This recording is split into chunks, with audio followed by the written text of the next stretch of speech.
പിതാവിൻ്റെയും പുത്രൻ്റെയും പരിശുദ്ധാത്മാവിൻ്റെയും നാമത്തിൽ ആമീൻ. വന്ദ്യരായ വൈദിക സഹോദരരെ, സുവിശേഷ പ്രവർത്തകരെ, സന്തോഷത്തിൻ്റെ സദ്വാർത്തയിലെ 10ാമത്തെ എപ്പിസോഡാണിത്. എൽദായ്ക്ക് ശേഷമുള്ള 1-ാം ഞായർ. ക്രിസ്മസിൻ്റെ വലിയ സന്തോഷത്തിന് ശേഷം പിറ്റേ ഞായറാഴ്ച വരുന്ന സുവിശേഷ ഭാഗം ഒരു കുടുംബത്തിൻ്റെ വലിയ ദുഃഖം, നഷ്ടബോധം, നിരാശ, അങ്കലാപ്പ് ഇതൊക്കെ വെളിവാക്കുന്നതാണ്. സുവിശേഷ ഭാഗം നമുക്കറിയാം, പരിശുദ്ധ ജപമാലയുടെ സന്തോഷത്തിൻ്റെ രഹസ്യങ്ങളിലെ 5ാമത്തെ രഹസ്യം ആയിട്ട് നമ്മൾ ധ്യാനിക്കാറുണ്ട്. കൂടുതൽ വിശേഷങ്ങൾ നമുക്ക് ആവശ്യമില്ല. പെസഹ പെരുന്നാളായിരുന്നു യഹൂദന്മാരുടെ ഏറ്റവും വലിയ പെരുന്നാൾ.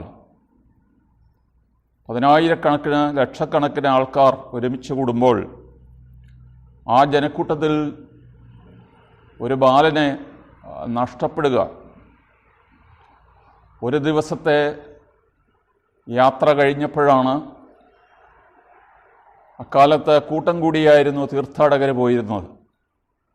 ഒരുപക്ഷെ പുരുഷന്മാരൊരുമിച്ചും സ്ത്രീകൾ ഒരുമിച്ചും ഒരേ പ്രായത്തിലുള്ള കുട്ടികൾ അത് വേറൊരു ഗ്രൂപ്പൊക്കെ ആയിട്ടാണ് പോയിരുന്നത്. അപ്പോൾ യൗസേപ്പ് വിചാരിച്ചു മറിയത്തിൻ്റെ കൂടെയുണ്ട്, മറിയം വിചാരിച്ചു യൗസേപ്പിൻ്റെ കൂടെയുണ്ട്. ഒരു ദിവസത്തെ യാത്രയുടെ അന്ത്യത്തിൽ അവർ മനസ്സിലാക്കി കുഞ്ഞ് അവരുടെ കൂടെ വന്നിട്ടില്ല. അവർ വേറൊരു ദിവസം കൂടി എടുത്ത് തിരിച്ച് ജെറൂസലേമിലേക്ക് നടക്കുകയാണ്. എന്നിട്ടും കണ്ടില്ല. വഴിയെ പോയ സകലരോടും ചോദിച്ചു, അടയാളങ്ങൾ കൊടുത്ത് കണ്ടുപിടിച്ചില്ല. 3 ദിവസങ്ങൾക്ക് ശേഷം ആണ് അവർ ദൈവാലയത്തിൻ്റെ ഉള്ളിൽ വേദശാസ്ത്രികളുടെ നടുവിൽ ഇരുന്ന് അവരോട് ചോദ്യം ചോദിക്കുകയും അവരെ അത്ഭുതപ്പെടുത്തുകയും ചെയ്തു യേശു എന്ന് പറയപ്പെടുന്നു.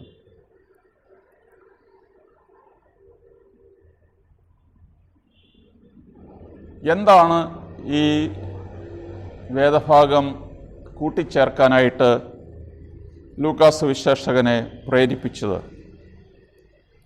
ഒന്ന്, ഈ വേദഭാഗം മാത്രമേ ഉള്ളൂ യേശുവിൻ്റെ ബോയ്ഹുഡ്, യേശുവിൻ്റെ കൗമാരകാലത്തെക്കുറിച്ച് പറയുന്ന ഏക പാസേജ്. നമുക്കറിയാം, 12 വയസ്സ് പൂർത്തിയാകുന്ന ഒരു യഹൂദ ബാലൻ ബർ മിത്സ്വ ആണ്. ഈ സൺ ഓഫ് ദ കവനന്റ്.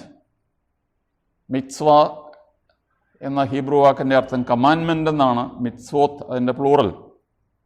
ഇവിടെ സിംഗുലറിൽ ഉപയോഗിച്ചിരിക്കുന്ന കാരണം സൺ ഓഫ് ദ കവനന്റ് എന്നാണ് വിളിക്കുക, സൺ ഓഫ് ദ കമാൻമെൻറ്റ് എന്നല്ല. അങ്ങനെ 12 വയസ്സ് പൂർത്തിയായ ഒരു ബാലന് പ്രാർത്ഥനാ സമൂഹത്തിൽ എഴുന്നേറ്റ് നിന്ന് വേദപുസ്തകം വായിക്കാനും അറിവുണ്ടെങ്കിൽ അതിൻ്റെ വ്യാഖ്യാനം കൊടുക്കാനും അവന് അവകാശം സിദ്ധിച്ചിരുന്ന ഒരു ചടങ്ങാണ് ബർ മിത്സ്വ എന്ന് പറയുന്ന ചടങ്ങ്. അങ്ങനെ യേശു തൻ്റെ സ്വന്തം പട്ടണമായ കഫർനഹൂമിലെ സിനഗോഗിൽ വേദപുസ്തക വായന നടത്തുകയും അതിനെക്കുറിച്ച് വ്യാഖ്യാനം നടത്തുകയൊക്കെ ചെയ്തത് നമുക്ക് സുവിശേഷങ്ങളിൽ നിന്ന് വായിക്കാനായിട്ട് സാധിക്കും. എന്താണ് ഈ വേദഭാഗത്തിൻ്റെ പ്രത്യേകതയും അതിൻ്റെ പ്രാധാന്യവും? ഞാൻ പറഞ്ഞതുപോലെ യേശുവിൻ്റെ ശൈശവകാലത്തെക്കുറിച്ച് നീണ്ട വിവരണമുണ്ട്. പക്ഷേ യേശുവിൻ്റെ ബോയ്ഹുഡ്, യേശുവിൻ്റെ കൗമാരകാലത്തെക്കുറിച്ച് പറയുന്ന ഏക ഇൻസിഡൻറ്റ്, സംഭവം ഇതാണ്. 2, ഈ വേദഭാഗത്താണ് മനുഷ്യരക്ഷയ്ക്കായി ഈ ലോകത്തിൽ പിറന്ന യേശു പറഞ്ഞ ആദ്യത്തെ വാക്കുകൾ. അത് ആ വാക്കുകൾ 2 ചോദ്യങ്ങളുടെ രൂപത്തിലാണ്. 3 ദിവസം നടന്നലഞ്ഞ് കഷ്ടപ്പെട്ട് നിരാശപ്പെട്ട് കോപിച്ച് പരസ്പരം കുറ്റപ്പെടുത്തി മാതാവ് അവസാനം ശിശുവിനെ കണ്ടപ്പോൾ, കുഞ്ഞെ, നിൻ്റെ പിതാവും ഞാനും 3 ദിവസമായി നിന്നെ അന്വേഷിച്ച് വലയുകയാണ്. എന്തിനാണ് നീ എന്നോട് ഞങ്ങളോട് ഈ കടുംകൈ ചെയ്തത്? ഏതൊരമ്മയ്ക്കും കണ്ണീരോടുകൂടി മാത്രമേ അത് പറയാൻ പറ്റുള്ളൂ. പുരുഷന്മാരാണെങ്കിൽ അവനെ ഒന്ന് കണ്ടു കിട്ടട്ടെ, 2 എണ്ണം ഞാൻ കൊടുക്കും എന്ന് പറഞ്ഞുകൊണ്ടായിരിക്കും അവർ പോവുക. അപ്പോൾ ഈ അമ്മ പരാതി പറഞ്ഞു. അപ്പോൾ തിരിച്ച് യേശു ചോദിക്കുന്നത്, നിങ്ങൾ എന്തിന് എന്നെ അന്വേഷിച്ചു? ഒന്നാമത്തെ ചോദ്യം, ഞാൻ പിതാവിൻ്റെ ഭവനത്തിൽ ആയിരിക്കണമെന്ന് നിങ്ങൾക്കറിഞ്ഞുകൂടെ? രണ്ടാമത്തെ ചോദ്യം, ഇവിടെ നമുക്ക് 18 വയസ്സിലാണ് പ്രായപൂർത്തിയിലേക്ക് പ്രവേശിക്കുക. യഹൂദർക്ക് അത് 12 വയസ്സായിരുന്നു. 12 വയസ്സ് പൂർത്തിയായാൽ അവൻ അഡൾട്ടാണ്. അപ്പോൾ ഈ അഡൾട്ട്ഹുഡിലേക്ക് കടക്കുന്ന യേശു തൻ്റെ ഒരു സ്വാതന്ത്ര്യ ബോധം അവകാശപ്പെടുന്നതാണോ ഇവിടുത്തെ വിഷയം? ഇതുപോലുള്ള ചോദ്യങ്ങൾ ലൂക്കായുടെ സുവിശേഷത്തിൽ വേറെ നമ്മൾ കാണുന്നുണ്ട്. കർത്താവിൻ്റെ ഉയർപ്പിൻ്റെ സന്ദർഭത്തിൽ അതിരാവിലെ യേശുവിൻ്റെ ശരീരം പൂശാൻ വന്ന സ്ത്രീകളോട് മാലാഖമാര് ചോദിക്കുന്ന ഒരു ചോദ്യമുണ്ട്, ജീവിച്ചിരിക്കുന്നവനെ നിങ്ങൾ മരിച്ചവരുടെ ഇടയിൽ അന്വേഷിക്കുന്നത് എന്തിന്? ഇവിടെ അന്വേഷണത്തിൻ്റെ യുക്തിയാണ് ഒരു ചോദ്യം ചെയ്യപ്പെടുന്നത്. നിന്റെ പിതാവും ഞാനും, അങ്ങനെയാണല്ലോ മാതാവിൻ്റെ ആ ദുഃഖപൂർണമായ ഒരു സ്റ്റേറ്റ്മെൻറ്റ്. എന്നാൽ യേശു ഉടൻ തന്നെ മറുപടി പറഞ്ഞു, ഞാൻ എൻ്റെ പിതാവിൻ്റെ ഭവനത്തിലായിരിക്കണമെന്ന് നിങ്ങൾക്ക് അറിഞ്ഞുകൂടെ? ഇവിടെ ഭൗമികമായി അല്ലെങ്കിൽ ശാരീരിക പിതാവായി അറിയപ്പെട്ടിരുന്ന ജോസഫിൻ്റെ ഐഡൻറ്റിറ്റിയും സ്വർഗപിതാവിൻ്റെ ഐഡൻറ്റിറ്റിയും തമ്മിൽ ഇവിടെ ഒരു കോൺട്രാസ്റ്റ് നടക്കുകയാണ്. ഇവിടെ നമുക്ക് മനസ്സിലാക്കാൻ സാധിക്കുന്നത് യേശുവിൻ്റെ ഐഡൻറ്റിറ്റി, സ്വത്വം എന്താണ്, യേശുവിൻ്റെ ദൗത്യം എന്താണ്. സ്വത്വവും ദൗത്യവും വെളിവാക്കുന്ന ഒരു സംഗതിയാണിത്. ഒരു പക്വതയിലേക്കുള്ള ഒരു നീക്കമാണ് എന്നുള്ളതിൽ യാതൊരു സംശയമില്ല. അതിനാൽ അവിടെ യേശു സമർത്ഥിക്കുന്നത്, ഒരു ഭൗമിക പിതാവിനെ ഞാൻ അനുസരിക്കുന്നതിനേക്കാൾ ഞാൻ എൻ്റെ സ്വർഗസ്ഥ പിതാവിനെ അനുസരിക്കേണ്ടത് ആവശ്യമാകും. ഞാൻ ഈ ലോകത്തിൽ വന്നത് ഒരു സാധാരണ കുടുംബത്തിലെ കാര്യങ്ങളൊക്കെ നോക്കി നടത്തി ഒരു കുടുംബമായിട്ടൊക്കെ മുമ്പോട്ട് പോകാനല്ല. ഞാൻ വളരെ ഹ്രസ്വമായ ഒരു ജീവിതം മാത്രമേ എനിക്ക് ഈ ഭൂമിയിലുള്ളൂ. അതെൻ്റെ പിതാവ് എന്നോട് ഓരോ ദിവസവും ചെയ്യാൻ പറയുന്ന കാര്യങ്ങൾ മാത്രം ചെയ്ത് എൻ്റെ ജോലി ഞാൻ പൂർത്തിയാക്കണം, അതാണ് എൻ്റെ ദൗത്യം എന്നാണ് ഈ പറയുന്നതിൻ്റെ അർത്ഥം. യേശു വേറൊരു സന്ദർഭത്തിൽ മറിയവും സഹോദരന്മാരും ജനക്കൂട്ട നിമിത്തം യേശുവിനെ കാണാൻ കൊതിച്ചിട്ട് കാണാതെ അനേക ദിവസങ്ങൾ, ആഴ്ചകളായി കാണാൻ കൊതിച്ചിട്ട് കണ്ടില്ല. പുറത്തു നിന്ന് ഒരാളെ അകത്തോട്ട് വിട്ടു, അവനോട് ഇങ്ങോട്ടൊന്ന് വരാൻ പറ, അവനെ കണ്ടിട്ട് ഒത്തിരി നാളായി. അപ്പോൾ യേശു ചോദിക്കുന്നു, ആരാണ് എൻ്റെ അമ്മയും എൻ്റെ സഹോദരന്മാർ? പ്രൊട്ടസ്റ്റൻ്റുകാർ മാതാവിൻ്റെ പ്രാധാന്യം കുറച്ച് കാണിക്കാൻ പറയും. കണ്ടില്ലേ യേശു എങ്ങനെയാണ് മാതാവിനോട് പ്രതികരിച്ചത്? മാതാവിന് അത്ര വലിയ പ്രാധാന്യം, കത്തോലിക്കർ കൊടുക്കുന്നവരുള്ള പ്രാധാന്യമൊന്നും യേശു കൊടുത്തിരുന്നില്ല എന്നൊക്കെ വിളിച്ചു പറയും. ഇവിടെ യേശു കൈ ചൂണ്ടിക്കൊണ്ട് തൻ്റെ മുമ്പിൽ വചനം കേട്ടിരുന്നവരോട് പറഞ്ഞു, ഇതാണ് എൻ്റെ അമ്മയും എൻ്റെ സഹോദരന്മാരും. എന്നാൽ നേരെ തിരിച്ചു ചോദിക്കുക, ആരാണ് ഒന്നാമത്തെ വിശ്വാസി? ആരാണ് വചനം കേട്ടത്? ആരാണ് വചനത്തിൽ വിശ്വസിച്ചത്? ആരാണ് വചനപ്രകാരം ജീവിച്ചത്? നമുക്ക് പറയണം, പരിശുദ്ധ മറിയമാണ് ഒന്നാമത്തെ വിശ്വാസി. പരിശുദ്ധ മറിയമാണ് യേശുവിൻ്റെ ഒന്നാമത്തെ ശിഷ്യ. അതിനാൽ മറ്റെല്ലാവരെയും കാൾ യേശുവിൻ്റെ അമ്മയുടെ സ്ഥാനം മറിയത്തിനുണ്ട് എന്നുള്ളത് തീർച്ചയാണ്. എന്നാൽ മാംസവും രക്തവും കൊണ്ടുള്ള ഒരു ബന്ധത്തേക്കാൾ വിശ്വാസപരമായ ഒരു ബന്ധം, അതാണ് യേശു ഇവിടെ അടിവരയിട്ട് പറയാനായിട്ട് ആഗ്രഹിക്കുന്നു. അതിനാൽ ഈ സ്വന്തം കുടുംബത്തിലേക്ക് ചുരുങ്ങിപ്പോകാത്ത യേശുവിൻ്റെ ദൗത്യം, അത് യേശു വളരെ സമർത്ഥമായി ചെയ്തു. യേശു അങ്ങനെ തർക്കുത്തരം ഒക്കെ പറഞ്ഞെങ്കിലും എന്താണ് പിന്നീട് നാം വായിക്കുന്നത്? അവൻ തൻ്റെ മാതാപിതാക്കന്മാരോടുകൂടി നസ്രത്തിലേക്ക് ഇറങ്ങിച്ചെന്നു. കാരണം നസ്രത്ത് കടൽ തീരത്താണ്. ജെറുസലേം 2500 അടി ഉയരത്തിലാണ്. അതുകൊണ്ട് ജെറുസലേമിൽ നിന്ന് എല്ലാവരും ഇറങ്ങുകയാണ്, അല്ലെങ്കിൽ ജെറുസലേമിലേക്ക് കയറുകയാണ്. എന്നാൽ ഇവിടുത്തെ ഒരു പ്രയോഗം, അവൻ താഴേക്കിറങ്ങിച്ചെന്നു എന്ന് പറയുമ്പോൾ തന്നെ അതിന് വേറൊരു അർത്ഥം അവിടെ നമ്മൾ അവൻ അവർക്ക് അനുസരണമുള്ളവനായി, വിധേയപ്പെട്ടവനായി ജീവിച്ചു. അപ്പോൾ അവൻ ആകാശത്തിൽ നിന്ന് ഇറങ്ങി വന്ന് ദാസൻ്റെ വേഷം സ്വീകരിച്ച് മനുഷ്യനെ പോലെ ആയി, മനുഷ്യരൂപത്തിലായി എന്നൊക്കെ ഫിലിപ്പിയർ ലേഖനത്തിൽ പറയുന്നതിൻ്റെ അർത്ഥം ഇവിടെ ഒന്നുകൂടി വ്യക്തമാകും. അവൻ താഴേക്ക് ഇറങ്ങിച്ചെന്ന് അവർക്ക് വിധേയപ്പെട്ടവനായി ജീവിച്ചു.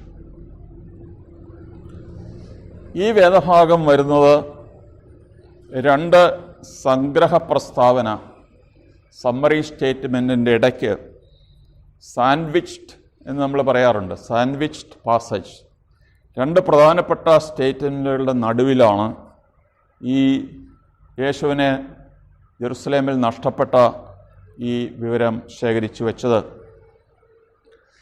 ആദ്യത്തെ സമ്മറി സ്റ്റേറ്റ്മെൻറ്റ്, ശിശു വളർന്നു ജ്ഞാനം നിറഞ്ഞ് ശക്തനായി, ദൈവത്തിൻ്റെ കൃപ അവൻ്റെ മേലുണ്ടായിരുന്നു. ലൂക്ക് 2:40. എന്നാൽ അതിൻ്റെ മറുഭാഗത്ത് എന്താണ് പറഞ്ഞിരിക്കുന്നത്? ലൂക്ക് 2:52, യേശു ജ്ഞാനത്തിലും പ്രായത്തിലും ദൈവത്തിൻ്റെയും മനുഷ്യരുടെയും മുമ്പിൽ പ്രീതിയിലും വളർന്നു വന്നു. ഈ 2 സമ്മറി സ്റ്റേറ്റ്മെൻറ്റിന് നടുവിൽ ഇങ്ങനെ ഒരു സംഭവം ലൂക്കാസ് വിശേഷകൻ രേഖപ്പെടുത്തുകയാണ്. രണ്ടാമത്തെ നമ്മുടെ ചിന്ത, മതപണ്ഡിതന്മാരുടെ നടുവിൽ യേശു നിന്നുകൊണ്ട് അവരോട് ചോദ്യം ചോദിക്കുകയും അവർക്ക് ഉത്തരം പറയുകയൊക്കെ ചെയ്യുന്ന സീൻ നമ്മൾ പലത്തും പെയിൻറ്റിങ്ങിൽ വരച്ചു കണ്ടിട്ടുണ്ട്. നല്ല സുമുഖനായ ഒരു പയ്യൻ വലിയൊരു സദസ്സിൻ്റെ നടുവിൽ നിന്ന് പ്രസംഗിച്ചുകൊണ്ടിരിക്കുന്നു. അവന് ചുറ്റും ഇരിക്കുന്ന പണ്ഡിതന്മാർ, ഒത്തിരി പ്രായമായ വയസ്സുള്ള നല്ല നരച്ച താടിയൊക്കെ ആയിട്ടുള്ളവർ, തലയിൽ ഇങ്ങനെ കൈയൊക്കെ ഊന്നി, ഇവൻ പറയുന്നത് എന്താണെന്ന് മനസ്സിലാകുന്നില്ല എന്ന അർത്ഥത്തിൽ വേറെ തല ചൊറിഞ്ഞുകൊണ്ടിരിക്കുന്നു. ഇങ്ങനെയൊക്കെയുള്ള പടങ്ങളാണ് നമ്മൾ കണ്ടിട്ടുള്ളത്. ഇവൻ പറയുന്നത് എന്താണെന്ന് പിടി കിട്ടുന്നില്ല. അതിനാൽ അതിൻ്റെ അവസാന ഭാഗത്ത് പറയുന്നു, ഈ ബാലൻ പ്രദർശിപ്പിച്ച വലിയ വിജ്ഞാനത്തെക്കുറിച്ച് അവിടെയുള്ള പണ്ഡിതന്മാരെല്ലാം അത്ഭുതപ്പെട്ടു എന്നുള്ളത്. എവിടെ നിന്നാണ് ഇവന് ഈ ജ്ഞാനം ലഭിച്ചത്? ഇവിടെ ലൂക്കാസ് വിശേഷകൻ പറയാതെ പറയുന്ന ഒരു വലിയ സ്റ്റേറ്റ്മെൻ്റ് ഉണ്ട്. 1 കൊരിന്തി 1:24, ക്രിസ്തു ദൈവത്തിൻ്റെ ശക്തിയും ദൈവത്തിൻ്റെ ജ്ഞാനവുമാണ്. ക്രിസ്തു ദൈവത്തിൻ്റെ ശക്തിയും ദൈവത്തിൻ്റെ ജ്ഞാനവുമാണ്. 1 കൊരിന്തി 1:24. ഇവിടെ സുവിശേഷകന്മാർ യേശുവിനെ വിശദമായിട്ട്, ജ്ഞാനമായിട്ട്, ജ്ഞാനിയായിട്ടല്ല ജ്ഞാനമായിട്ടാണ് പ്രസൻറ്റ് ചെയ്യുന്നത്. യോഹന്നാൻ്റെ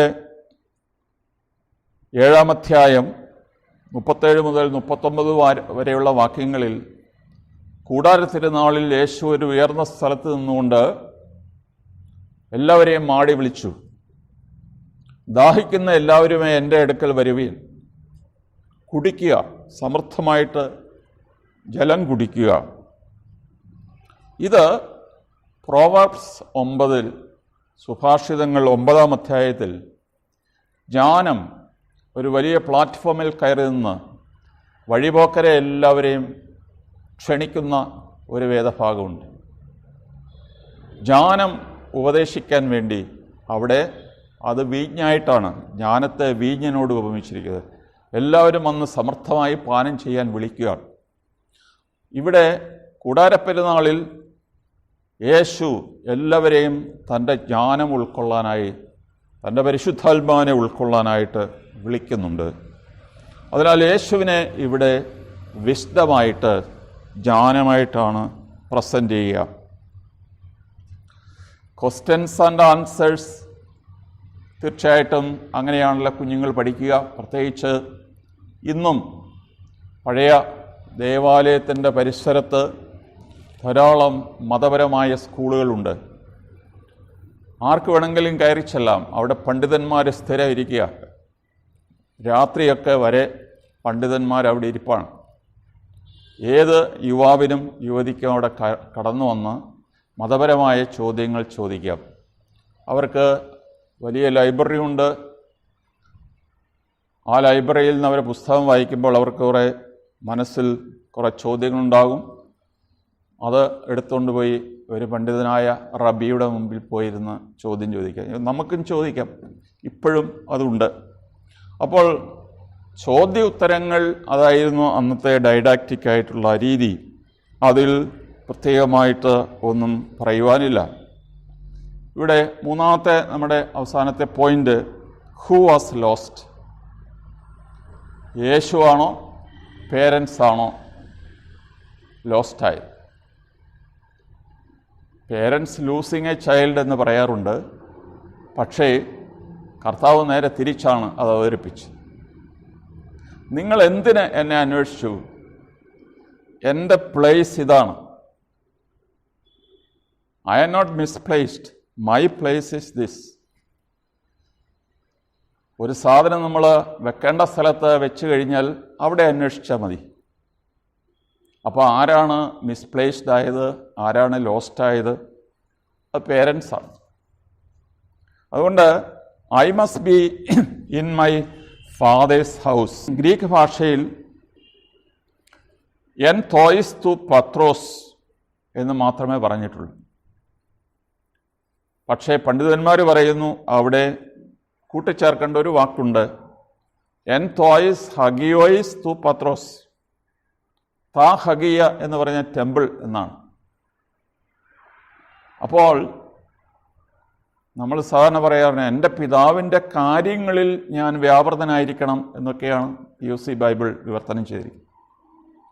എന്നാൽ പിശീത്ത ബൈബിളിലും മറ്റനേകം വിവർത്തനങ്ങളിലും മൈ ഫാദേഴ്സ് ഹൗസ് എന്ന് തന്നെയാണ് പറഞ്ഞിരിക്കുന്നത്. എൻ്റെ പിതാവിൻ്റെ കാര്യങ്ങളും പിതാവിൻ്റെ ബിസിനസ്സും ഒന്നുമല്ല. I must be engaged in my fathers house. ഇത് ഈ വൈരുദ്ധ്യം പരിഹരിക്കേണ്ട ആവശ്യമുണ്ടോ? ഇല്ല. കാരണം അത് വളരെ വ്യക്തമാണ്. യേശു പിതാവിൻ്റെ ഭവനത്തിലായിരിക്കണം. ആ ഭവനത്തിലായിരിക്കുന്നത് എന്തിനാണ്? പിതാവിൻ്റേതായ കാര്യങ്ങൾ, പിതാവ് പുത്രന് കൊടുത്ത ദൗത്യം പൂർത്തീകരിക്കുവാൻ. എന്നാൽ പരിശുദ്ധ മറിയത്തിന് ഇതൊന്നും കാര്യമായി മനസ്സിലായില്ല. അവൾ അത്ഭുതപ്പെട്ടു, ഈ വാക്കുകളെക്കുറിച്ച് അത്ഭുതപ്പെട്ടു. അവൾക്ക് അവളുടെ ചെറിയ വിദ്യാഭ്യാസം അല്ലെ ചെറിയ ബുദ്ധി കൊണ്ട് ഇതൊന്നും മനസ്സിലായില്ല. അവളെന്ത് ചെയ്തു? അവൾക്കൊരു സേഫുണ്ട്, ഒരു അലമാരയുണ്ട്, പെട്ടിയുണ്ട്. ആ പെട്ടിക്കകത്ത് അതിട്ടു. എന്താണ് നമ്മൾ ഉദ്ദേശിക്കുന്നത്? അവൾ ഈ വചനങ്ങളെല്ലാം ഹൃദയത്തിൽ സംഗ്രഹിച്ചു. നമ്മുടെ പരിശുദ്ധ ഫ്രാൻസിസ് മാർപ്പാപ്പായ്ക്ക് ഒരു രീതി ഉണ്ടെന്ന് പറയപ്പെടുന്നു. അദ്ദേഹം കിടന്നുറങ്ങുന്ന മുറിയിൽ ഉറങ്ങുന്ന യൗസേപ്പിൻ്റെ, ദർശനക്കാരനായ യൗസേപ്പിൻ്റെ ഒരു രൂപമുണ്ട്. മാർപ്പാപ്പ ലോകത്തിലെ വലിയ പ്രശ്നങ്ങളൊക്കെ കൈകാര്യം ചെയ്യുന്ന ആളാണല്ലോ. അദ്ദേഹത്തിനൊരു ഉത്തരം കിട്ടാത്ത ചോദ്യങ്ങളെല്ലാം കിടക്കുന്നതിന് മുമ്പ് എഴുതി ഈ രൂപത്തിൻ്റെ അടിയിലേക്ക് വെക്കും. എല്ലാ ദിവസവും വെക്കുമെന്നാണ് പറയുക. അപ്പോൾ ഉത്തരം കിട്ടുന്നതുകൊണ്ടാണല്ലോ പിറ്റേ ദിവസം വെക്കുക.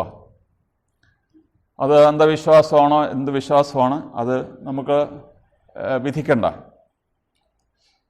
നമ്മളെ സംബന്ധിച്ച് മനസ്സിലാകാൻ സാധിക്കാത്ത കാര്യങ്ങൾ എല്ലാം മനസ്സിലാകണമെന്ന് നിർബന്ധമൊന്നുമില്ല. ബുദ്ധിപരമായി മനസ്സിലാക്കണമെന്ന് കാരണമൊന്നുമില്ല, അതിൻ്റെ ആവശ്യമൊന്നുമില്ല. അപ്പോൾ നമുക്ക് മനസ്സിലാകാത്ത കാര്യങ്ങൾ അത് ഹൃദയത്തിൽ സംഗ്രഹിക്കുക, അത് പിന്നീട് നമുക്ക് മനസ്സിലാകും സമയത്തിൻ്റെ പൂർണ്ണതയിൽ. ഇന്ന് മറിയവും നമ്മളും തമ്മിൽ 2000 വർഷത്തെ അകലമുണ്ട്. മറിയത്തിന് മനസ്സിലാകാത്ത പല കാര്യങ്ങളും ഇന്ന് നമുക്ക് മനസ്സിലാകുന്നുണ്ട്. ഇത്രയും നീണ്ട ചരിത്രത്തിൻ്റെ വെളിച്ചത്തിൽ, ഗവേഷണങ്ങളുടെ വെളിച്ചത്തിൽ. ഇപ്പോൾ പരിശുദ്ധ മറിയത്തിൻ്റെ മനോഭാവവും നമ്മൾ സ്വീകരിക്കണം. അതുകൊണ്ടാണ് അത് ആവർത്തിച്ച് പറഞ്ഞിരിക്കുന്നത്. 2 പ്രാവശ്യം പറഞ്ഞിട്ടുണ്ട് മറിയം ഹൃദയത്തിൽ എല്ലാം സംഗ്രഹിച്ചു എന്ന്. അതൊരു ട്രഷർ ചെസ്റ്റ് അല്ലെങ്കിൽ ഒരു സേഫ് പോലെ മനസ്സിലാക്കുക. നമ്മുടെ ഹൃദയത്തിൽ അത് നിക്ഷേപിച്ച് അത് തീർച്ചയായിട്ടും അതിൻ്റേതായിട്ടുള്ള സമയത്ത് അതിൻ്റെ ഫലം തരും എന്നുള്ളത് തീർച്ചയാണ്. ഇന്ന് ബൈബിൾ ഞായർ കൂടിയാണ്. KCBC അങ്ങനെയാണ് അതിനെ ആചരിക്കുക. വചനം മാംസമായി നമ്മുടെ ഇടയിൽ വസിച്ചു. അതിനാൽ ഈ വചനത്തെ, കർത്താവായ യേശുവിനെ ഇന്ന് നമ്മൾ എവിടെയാണ് കണ്ടുമുട്ടുക? മറിയവും യൗസേപ്പും യേശുവിനെ വഴിയിലൊക്കെ തിരക്കി, ജനക്കൂട്ടത്തെ തിരക്കി, അവിടെ ഒന്നും കണ്ടില്ല. അവസാനം ദൈവാലയത്തിൽ കണ്ടു. വിശ്വാസപൂർവം പ്രാർത്ഥനയോടെ വചനത്തെ സമീപിക്കുന്ന എല്ലാവർക്കും ഈ വചനത്തിൻ്റെ ഞായറാഴ്ചയിൽ നമ്മളൊരു കാര്യം മനസ്സിലാക്കുക. വചനത്തിൽ ആദ്യമായി യേശുവിനെ നാം കണ്ടുമുട്ടുക. വചനത്തിൽ കണ്ടുമുട്ടിയ കർത്താവിനെ കുർബാന സമയത്ത് പരിശുദ്ധ കുർബാനയിൽ കണ്ടുമുട്ടുക. പരിശുദ്ധ കുർബാനയിൽ കണ്ടുമുട്ടിയ യേശുവിനെ വീണ്ടും പാവപ്പെട്ടവരുടെ നടുവിൽ കണ്ടുമുട്ടുക. ഇതാണ് ഇന്ന് നമ്മളെ സംബന്ധിച്ച്, പ്രത്യേകിച്ച് ഈ ക്രിസ്മസ് കാലത്ത് യേശുവിനെ കണ്ടുമുട്ടുവാനുള്ള 3 മാർഗങ്ങൾ. അവിടുത്തെ വചനത്തിൽ, പരിശുദ്ധ കുർബാനയിൽ, പാവപ്പെട്ടവരിൽ. എൻ്റെ ഏറ്റവും എളിയ സഹോദരന്മാരിൽ ഒരുവന് നിങ്ങൾ ചെയ്തപ്പോഴെല്ലാം എനിക്കാണ് നിങ്ങൾ ചെയ്തത് എന്ന കർത്താവിൻ്റെ വാക്യം ഓർക്കുക. ഈ ക്രിസ്മസ് കാലത്ത് നമ്മൾ എത്ര പാവപ്പെട്ടവരെ സഹായിച്ചിട്ടുണ്ട്, ആശ്വാസമരളിയിട്ടുണ്ട്, അവരുടെ നഷ്ടപ്പെട്ട ബഹുമാന്യത വീണ്ടെടുത്തു കൊടുത്തിട്ടുണ്ട്. ഇതെല്ലാം നമ്മളെ ചിന്താവിഷയമാക്കേണ്ടതാണ്. ഒരാൾക്ക് ഒരു നേരത്തെ ആഹാരം കൊടുക്കുവാൻ സാധിച്ചാൽ അത്രയും നല്ലത്. വളരെ പാവപ്പെട്ട, വളരെ പ്രായമായ പല മനുഷ്യർക്കും മരുന്നിന് പൈസ പോലും ഇല്ലാതെ കൈനീട്ടി നടക്കുന്നത്. ഇന്നലെയും ഞാനൊരു സ്ഥലത്ത് ഒരു റെഡ് ലൈറ്റ് വന്ന് സ്റ്റോപ്പ് ചെയ്തപ്പോൾ അപ്പുറത്തും ഇപ്പുറത്തും 2 വയസ്സന്മാർ കൈനീട്ടി. അവർക്ക് ഒന്നുകിൽ വീട്ടിലൊന്നും ഉണ്ടാക്കി കാണത്തില്ല, അവർക്ക് വിശപ്പടക്കാൻ നിവൃത്തിയില്ല, മരുന്ന് വാങ്ങിക്കാൻ നിവൃത്തിയില്ല എന്നൊക്കെ പറഞ്ഞ് നമ്മുടെ മുമ്പിൽ കൈനീട്ടുന്നവരുണ്ട്. അതിനാൽ ഏറ്റവും എളിയവരിൽ ഒരുവന് നിങ്ങൾ ചെയ്തത് എനിക്കാണ് ചെയ്തത് എന്നുള്ള വാക്യം ഓർത്തുകൊണ്ട്, പ്രത്യേകിച്ച് ഈ ക്രിസ്മസ് കാലത്ത് നമുക്ക് കുറച്ചുകൂടി ചാരിറ്റി എന്ന് പറയുന്നത് നമ്മുടെ എല്ലാ ആവശ്യങ്ങളും തികഞ്ഞിട്ടല്ല നമ്മൾ ചാരിറ്റി ചെയ്യേണ്ടത്. നമ്മുടെ പരിമിതികളുടെയും നമ്മുടെ ആവശ്യങ്ങളുടെയും നടുവിൽ നിന്നുകൊണ്ട് പങ്കുവയ്ക്കുവാനായി പഠിക്കാം. അങ്ങനെ ക്രിസ്മസിൻ്റെ ഒരു വലിയ അനുഭവം, യേശുവിനെ കണ്ടുമുട്ടിയ ഒരു അനുഭവം ഞങ്ങൾക്കും നിങ്ങൾക്കും എനിക്കും ഉണ്ടാകട്ടെ എന്ന് ഞാൻ പ്രാർത്ഥനാപൂർവ്വം ആശംസിക്കുന്നു. നന്ദി.